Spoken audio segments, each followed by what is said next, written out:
नमस्ते, हीअ आकाशवाणी आहे। हाणे तव्हां ममता खूबचंदानीअ खां देश ऐं विदेश जा समाचार ॿुधंदो। सभ खां पहिरियों मुख्य समाचार। भारतीय जनता पार्टीअ जो बर्ख अॻवान शुभेंदु अधिकारी ओलह बंगाल जो नओं मुख्यमंत्री बणजंदो। DRDO ऐं भारतीय हवाई फ़ौज स्वदेशी ग्लाइड हथियार तारा जी पहिरीं कामयाब हवाई उॾाम आज़माइश कई। प्रधानमंत्री नरेंद्र मोदी सोमनाथ मंदिर खे भारत जी मज़बूताई, एकता ऐं तहज़ीबी शक्तिअ जी निशानी ॼाणायो। अमेरिका जी हिकु अंतर्राष्ट्रीय वापार अदालत राष्ट्रपति ट्रंप जे 10% टैरिफ खे गैर कानूनी करार ॾिनो।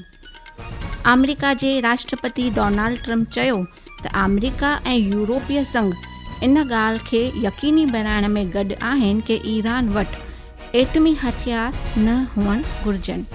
ऐं IPL क्रिकेट में दिल्ली कैपिटल्स जो मुक़ाबिलो अॼु शाम कोलकाता नाइट राइडर्स सां थींदो। हाणे समाचार तफ़सीलवार ॿुधंदा। भारतीय जनता पार्टीअ जो बर्ख नेता शुभेंदु अधिकारी ओलह बंगाल जो नओं मुख्यमंत्री थींदो। ओलह बंगाल में बर्ख BJP अॻवान शुभेंदु अधिकारीअ खे ओलह बंगाल में BJP कानून साज पार्टीअ जो अॻवान चूंडियो वियो आहे। श्री अधिकारी राज्य जो पहिरियों BJP मुख्यमंत्री बणजंदो। अधिकारीअ जो नालो कानून साज पार्टीअ जी बैठक में पेश कयो वियो ऐं नवनि चूंडियलनि BJP विधायकनि ऐं आला पार्टी नेताउनि जी मौजूदगीअ में मर्कज़ी गृह मंत्री अमित शाह पारां दस्तूरी तौर ते पधिराई कई वई। नई BJP हुकूमत जे हल्फ खणण वारे समारोह सुभाणे कोलकाता जे ब्रिगेड परेड ग्राउंड में मुंतज़िम थियण वारो आहे। लगभग 8 प्रस्ताव और समर्थन प्राप्त हुए हैं और सभी प्रस्ताव और समर्थन एक ही नाम के मिले हैं। उसके बाद दूसरे नाम के लिए भी सबको समय दिया गया, पर्याप्त समय दिया गया, मगर कोई दूसरा नाम नहीं आया है। इसलिए केंद्रीय पर्यवेक्षक के रूप में मैं श्री शुभेंदु अधिकारी जी को पश्चिम बंगाल विधानमंडल दल के नेता के रूप में निर्वाचित घोषित करता हूँ। तमिलनाडु में सभ खां वॾी पार्टी TVK नई सरकार जी रचना लाइ भारतीय कम्युनिस्ट पार्टी, मार्क्सवादी कम्युनिस्ट पार्टी ऐं VCK खां टेको ॾियण जी घुर कई आहे। 5 विधायकनि सां गॾु कांग्रेस अॻु में ई टेको ॾिनो आहे। 2 विधायकनि वारी भारतीय कम्युनिस्ट पार्टी ऐं CPM पार्टीअ TVK खे बिना शर्त पुठभराई ॾियण जी पधिराई कई आहे। VCK अॼु या सुभाणे शाम बैठक में पंहिंजो फ़ैसिलो ज़ाहिर कंदी।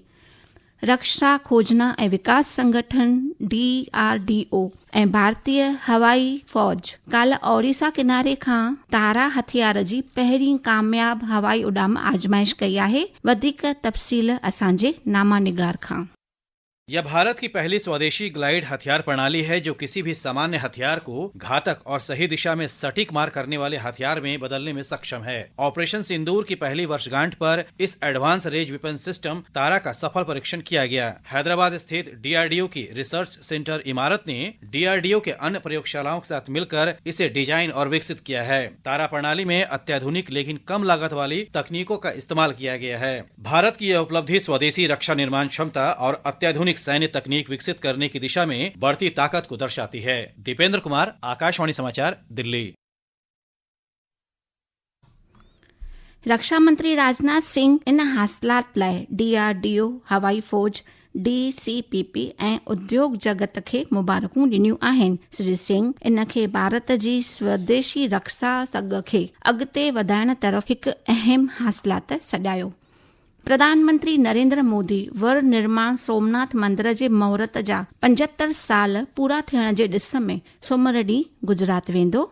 देश जे पहिरें राष्ट्रपति राजेंद्र प्रसाद 11 मई 1951 में वर निर्माण थियल सोमनाथ मंदिर जो महूरत कयो हो। प्रधानमंत्री अॼु हिकु राष्ट्रीय दैनिक में लिखियल लेख में इन जी मालूमात ॾिनी। श्री मोदीअ चयो त कुझु ई महीननि जे अंदरि सोमनाथ मंदिर सां लाॻापियल 2 अहमियत भरियल आयोजननि में शिरकत करण संदसि जे लाइ ख़ुशनसीबीअ जी ॻाल्हि आहे।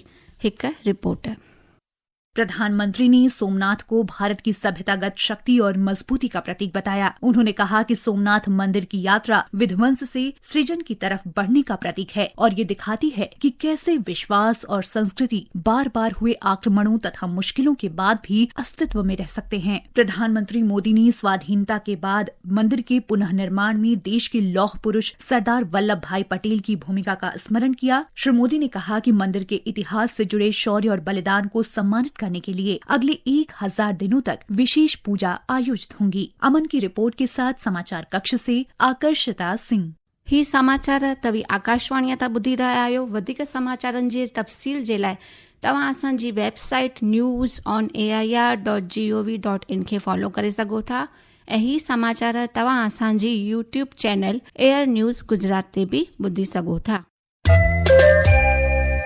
अमेरिका जी हिकु अंतर्राष्ट्रीय अदालत राष्ट्रपति ट्रंप जे 10 सैकड़ो टैरिफ खे गैर कानूनी करार ॾिनो।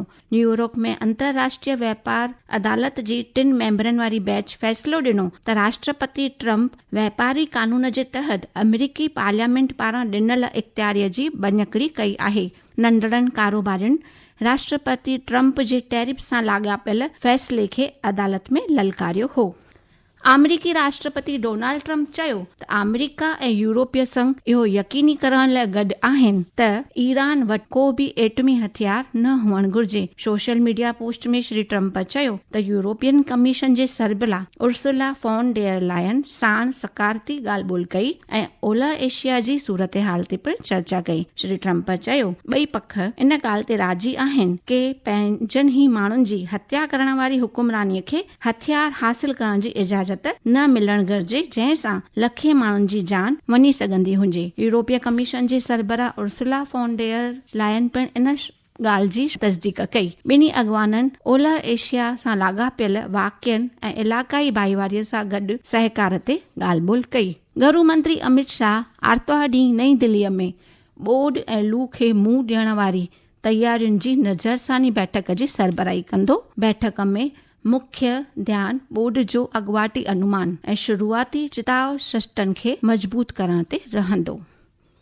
आकाशवाणी राष्ट्र ॾांहुं पंहिंजी शानदार शेवा जा 90 साल जे मौके ते मैराथन जो आयोजन कयो। लॻभॻि 2.5 किलोमीटरनि जी मैराथन आकाशवाणी भवन खां शुरू थी। इहा marathon Krishi Bhavan, rail Bhavan, Reserve Bank of India खां गुजरंदे आकाशवाणी भवन ते ख़तम थी। मैराथन पूरो कंदड़नि सभी शिरकत कंदड़नि खे मेडल ॾिना विया। होॾां पुरुष ऐं महिला ॿिन्ही कैटेगरियुनि में अवल 3 भाग वठंदड़नि खे ट्रॉफी अता कई वई। असांजे खातो ॼाणायो त प्रसार भारती जे मुख्य कार्यकारी अधिकारी गौरव द्विवेदी ऐं आकाशवाणी जे डायरेक्टर जनरल राजीव कुमार जैन इन मैराथन खे रवानो कयो। रांदुनि पासे रुख कंदे IPL क्रिकेट में अॼु दिल्लीअ जे अरुण जेटली स्टेडियम में दिल्ली कैपिटल्स जो मुक़ाबलो कोलकाता नाइट राइडर्स सां थींदो। मैच शाम जो 7:30 बजे थींदी। इन खां अॻु काल्ह राति लखनऊ बरसात जे करे मुतासिर मैच में Lucknow super joints royal Challengers Bengaluru खे 9 रन्सुनि तां शिकस्त ॾिनी हुई। मुख्य समाचार हिकु भेरो ॿीहर ॿुधंदा। भारतीय जनता पार्टीअ जो बर्ख अॻवान शुभेंदु अधिकारी ओलह बंगाल जो नओं मुख्यमंत्री बणजंदो। DRDO ऐं भारतीय हवाई फ़ौज स्वदेशी ग्लाइड हथियार तारा जी पहिरीं कामयाब हवाई उॾाम आज़माइश कई। प्रधानमंत्री नरेंद्र मोदी सोमनाथ मंदिर खे भारत जी मज़बूताई, एकता ऐं तहज़ीबी शक्तिअ जी निशानी ॼाणायो।